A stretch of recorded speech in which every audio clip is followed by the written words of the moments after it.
Labas vakaras, su jumis savas žmogus Fabijoniškėse, kandidatas į Seimą Andrius Mulevičius. Šios dienos žygio rezultatai. Paskambinta į 211 durų, pabendrauta su 88 gyventojais. Malonu pastebėti, jog sutikau daug besilaukiančių merginų, moterų su vaikais ant rankų ir močiučių su anūkėliais. Tačiau čia yra tam tikrų problemų.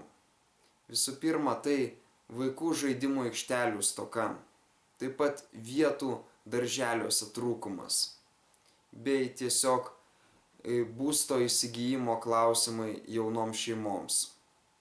Žinoma, geriausia visą tai spręsti kompleksiškai. Tačiau vis dėlto džiugu, jog Fabijoniškės turi ateitį. Kągi, pasimatysim rytoj. Visuomet gyvybingas kandidatas į Seimą Andrius Mulevičius.